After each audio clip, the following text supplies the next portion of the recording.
Je m'appelle Moléfi, je suis du Lesotho. Je vais te raconter une histoire mystérieuse. Une histoire que j'ai vécue lors d'une sortie scolaire de scout et qui m'a laissé avec plus de questions que de réponses. C'est l'histoire de Dina, de ses amis et d'une petite fille étrange nommée Nancy. Tu veux savoir comment ça s'est passé? Ok, je vais t'expliquer. Mais d'abord, abonne-toi. Doumela, je m'appelle Moléfi. Je suis originaire du Lesotho. Lesotho est un état de haute altitude enclavé dans le territoire de l'Afrique du Sud, c'est-à-dire qu'il se trouve complètement à l'intérieur de l'Afrique du Sud.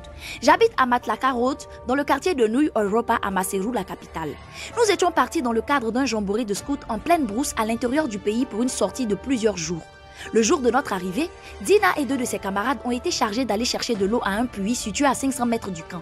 Elles ont pris les seaux et se sont mises en route, accompagnées par les encouragements des autres scouts qui restaient autour du feu.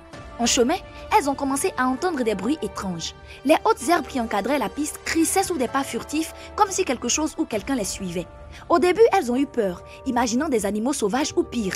Mais bientôt, elles ont entendu un petit rire étouffé, comme si une enfant se moquait d'elles. Chaque fois qu'elles se retournaient pour voir d'où venait le bruit, le rire reprenait plus fort, plus expiègle. Finalement, une petite fille est sortie des hautes herbes. Elle était mignonne, avec des tresses bien faites et un sourire malicieux. Mais il y avait quelque chose d'étrange chez elle. Ses vêtements, bien que très jolis et soignés, semblaient démodés, presque défraîchis, comme s'ils dataient d'une autre époque. Elle s'est présentée comme Nancy et a expliqué qu'elle vivait dans un hameau tout proche dont on pouvait voir les lumières au loin. Les deux amis de Dina, fatigués, ont décidé de continuer leur chemin sans s'arrêter. Mais Dina, curieuse, est restée pour parler à la petite fille. Nancy lui a raconté qu'elle n'avait pas d'amis de son âge dans le village et qu'elle s'ennuyait beaucoup. Elle a même admiré le foulard scout que Dina portait au cou et lui a demandé si elle pouvait l'avoir. Dina, généreuse, lui a offert le foulard sans hésiter. Nancy a alors proposé à Dina de l'accompagner jusqu'à sa maison, juste au pied du manguier qu'on pouvait voir au loin. Elle a insisté, promettant qu'elle ne serait pas partie plus de 15 minutes. Dina a refusé poliment, expliquant qu'elle devait d'abord ramener l'eau au camp. Mais Nancy est devenue plus insistante, attrapant le bras de Dina avec une force surprenante pour une enfant de son âge. C'est à ce moment-là que Dina a entendu les chefs scouts l'appeler.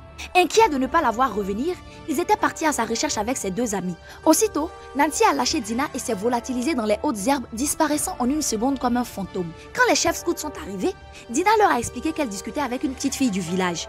Mais ses deux amis ont affirmé n'avoir vu personne. Selon elle, Dina s'était arrêtée brusquement et avait commencé à parler toute seule. Croyant à une blague, elles étaient rentrées au camp sans elle. Le responsable scout a décidé qu'il était trop tard pour enquêter et a promis de retourner sur les lieux le lendemain. Au petit jour, toute la troupe s'est mise en marche. Mais le hameau dont on avait vu les lumières la veille semblait avoir disparu.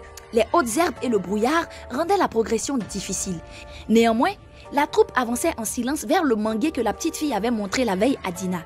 Au bout d'un moment, ils remarquèrent qu'ils marchaient sur des branches qui craquaient sous leurs pieds. Mais tandis qu'ils approchaient de l'arbre, ils constatèrent que les craquements ne provenaient pas de branchages secs comme ils le croyaient, mais plutôt de vieux ossements humains qui avaient refait surface avec le temps car ils marchaient dans un vieux cimetière. Sous le manguier, ils aperçurent non pas une case comme l'avait expliqué Nancy, mais plutôt une tombe ancienne sur laquelle était attaché le petit foulard scout que Dina avait offert à la petite fille.